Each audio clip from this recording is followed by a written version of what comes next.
I would like to apologize to those of you that tuned in to listen to the video that I did a couple days ago about why certain people, individuals, won't give Bruce Lee the credit that he's due as far as his accomplishments in the martial arts and his contributions to the same. I apologize. I did not know that my volume on my other device at my other office, I didn't know the volume was not turned on.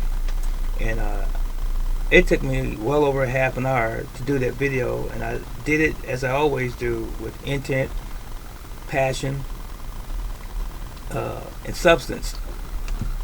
And it's not that I can't say it again, because I'm going to say it right now, a little bit more condensed than that one. But I just wanted to simply say, it's funny, odd, how we live in this world. And it's not a perfect world in the sense that everything goes smoothly and everyone agrees on issues and points, matters. But you're always going to have controversy. You're going to always have people who are going to throw stones at you, even when you've done nothing at all to them, even when you have not done anything wrong to anyone for that matter. It's just their particular nature to sow seeds of discord, just because they feel like they can, or just because they hate themselves, just because they're ignorant even.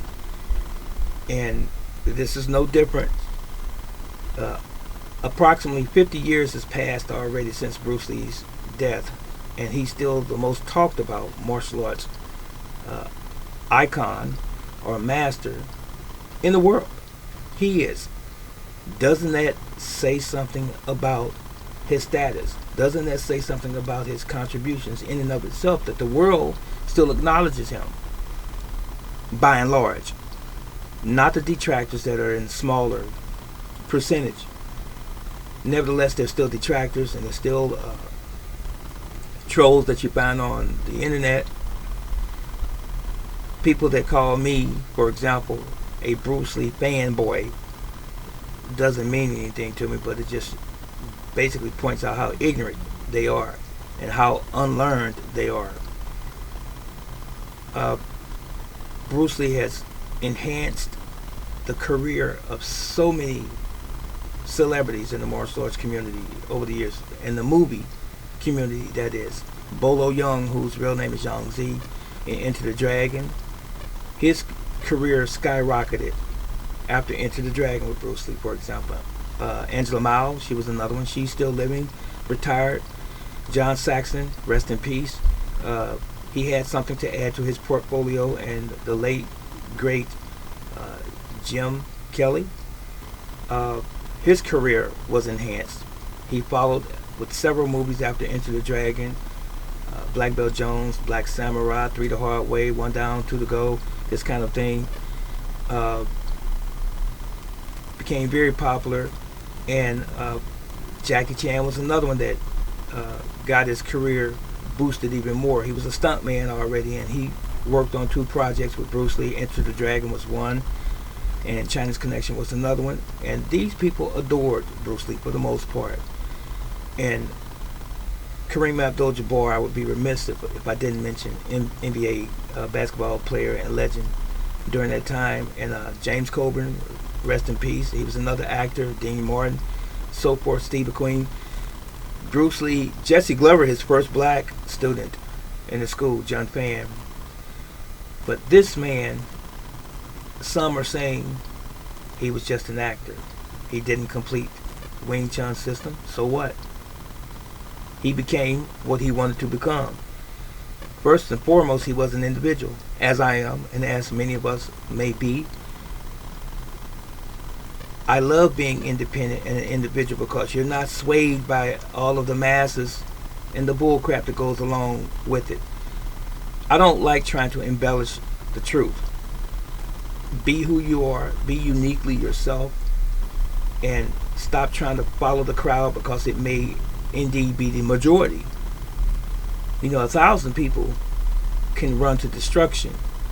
It's always that one person that stands out who's following the right path, who is abhorred by that crowd.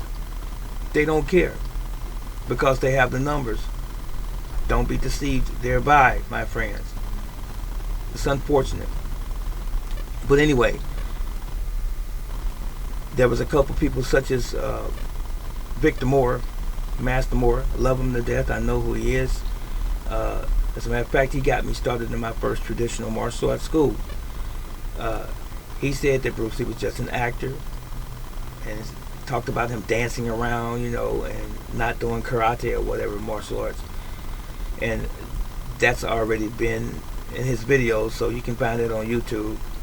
And I love the man, Master Moore, that is, and I have no vitriol towards anyone, but I am a YouTube creator.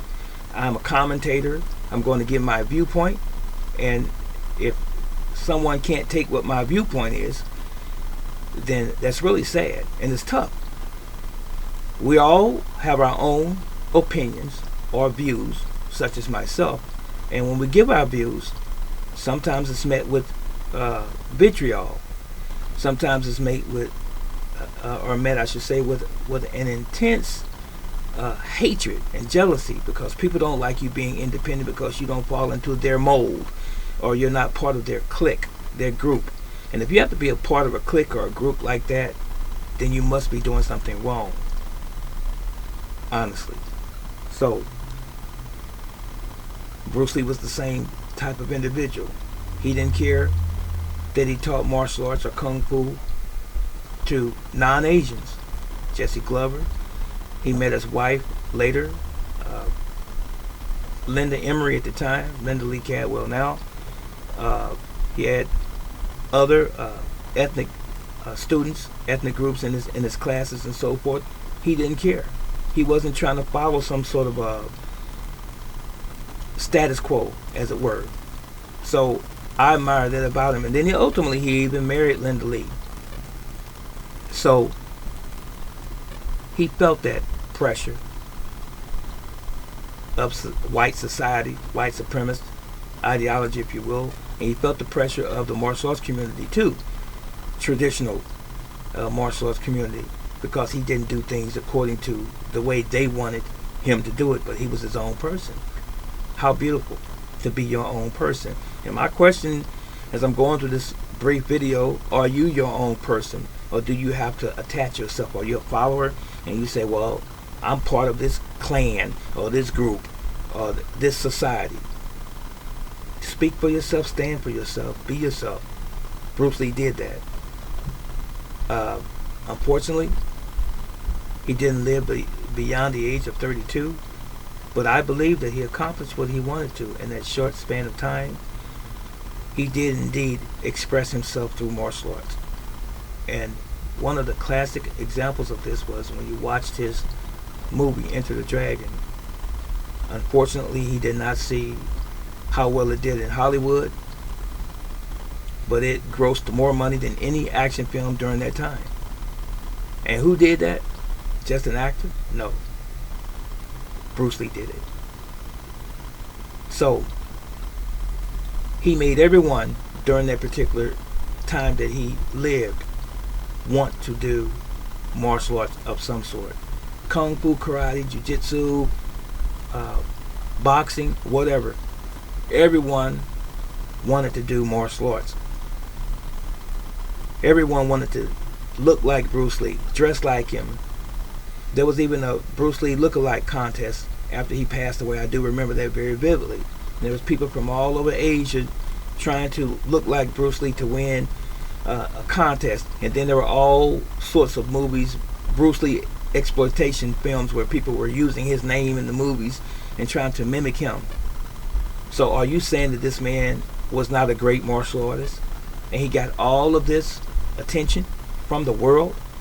People wanted to work to make nunchucks, or nunchakus, if you will, cutting your mother's broom or mop stick and putting the eye screws in there in the chain and trying to copy them because you may have not been able to pay for an original or a legitimate pair of nunchakus during that time.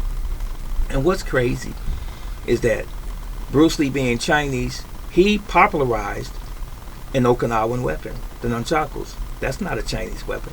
He popularized it worldwide. Everybody wanted to use nunchakus. Even myself, that's one of the things that I was known for as I was coming up in my youth in the martial arts, was using the nunchakus. So he was well versed in martial arts. He had over 2,000 books in his library on virtually every fighting system and or art that existed during that time. He did. Does an actor do that? Someone who's just an actor? Of course not. He has been featured in thousands of magazines and periodicals, if you will, and he's been talked about in movies and videos by boxers, by all sorts of athletes. Actors, or people who are just simply actors, don't get that kind of recognition, but he did. Bruce Lee did. So all of the haters out there, continue to hate.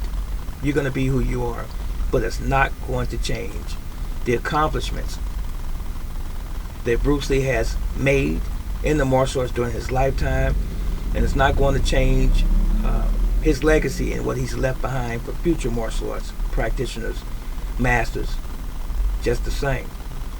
So this is not quite what I did a couple days ago, but I think it sort of hits it on the nail head. People need to just recognize, wake up, smell the coffee. Bruce Lee is who he was, still to this day. As far as we know, one of the greatest, and perhaps the greatest martial arts master, grandmaster in the martial arts during the 20th and the 21st century. That was it, and that was all. So